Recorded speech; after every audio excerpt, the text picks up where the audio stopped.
Hi friends, it's Chris here at the Hive, and today we are going to mix up some resin paint kits for our kiddos. I love using this product, the Wealike resin casting powder. It comes out super pure white, making the kit look more professional, and the product is super strong. I rarely have any breakage. But today we are going to mix them up and pour them into these food safe molds, and I'm going to see how well they come out. I just picked them up over at Hobby Lobby and just to have something different to try. So mix this. There is a recipe or instructions on mixing the ratios of water versus the powder. I've mixed this so many times that I kind of know. But if you get it thick, it sets up faster. If you get it thin, it's going to take a little bit longer to set up. It also won't be as strong of a product if it's too thin. So don't stretch it. Mix it right.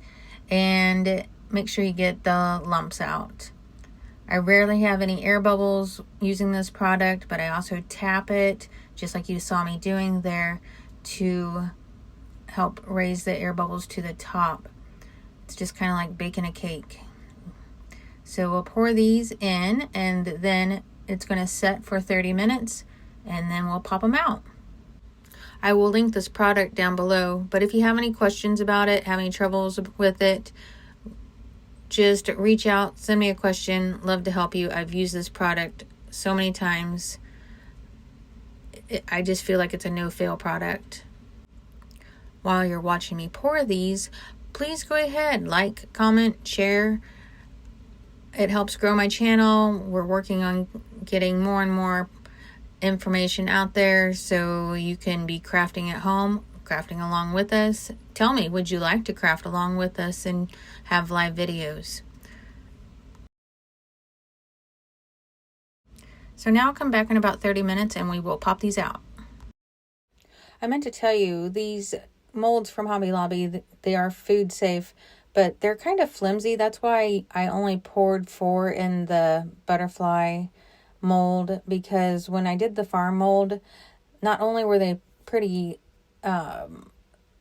not very deep, they're close together, and so the weight of the cast kind of would not level out. It did fine, but I just think I will pour less of them and keep a spacing in between. I'm used to thicker, heavier molds made for a cast. And so now we're just going to end up cleaning these up. Since they did kind of run over when I poured, there is some loose edges, and noticeably so that you'll have them when you do and accidentally pour it over, and there's going to be ridges and stuff.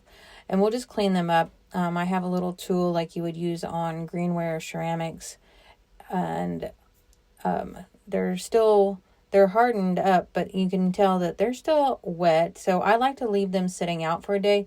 Even though you're going to see me package them in kits, I'm not going to seal them up. I'm just going to let them air out because they need to harden up some more. And so this stuff that I'm popping off is really thin. It's just the overpour.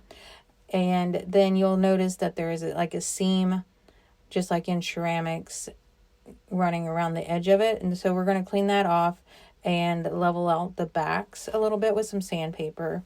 So just, you can really pop that off. Just make sure on these farm animals that you don't pop off an ear or a tail or anything. I accidentally did pop off the cow's tail. So having steak tonight, apparently.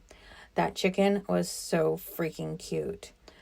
But again, just popping off the loose, the thin, and now we'll take the tool and just shave that off. Now you could probably do it all with sandpaper.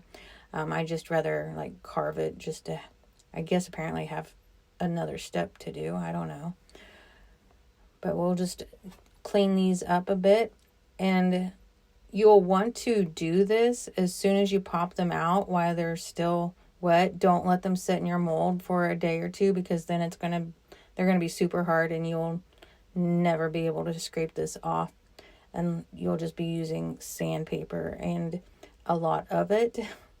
So that's another reason I like to run my tool around it, just to scrape off that, I'm going to call it a seam, and it just cleans them up. I could show you that we clean every one of these up like this, but we're going to skip ahead.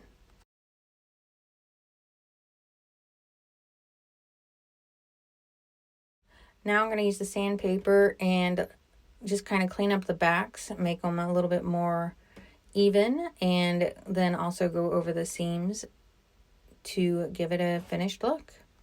See what I mean about going through the sandpaper real quick? That's why I like to carve those out. And then I just have a little cardboard box. I'm sorry, I'm a little off the screen. And I have shredded paper, and they're going to get 8 paint pots and 2 paintbrushes. That's for the farm kit. And then for the beautiful insect kit, they're going to get 4 the butterfly, ladybug, dragonfly, and a bee. Thanks for watching, and please like, comment, and share.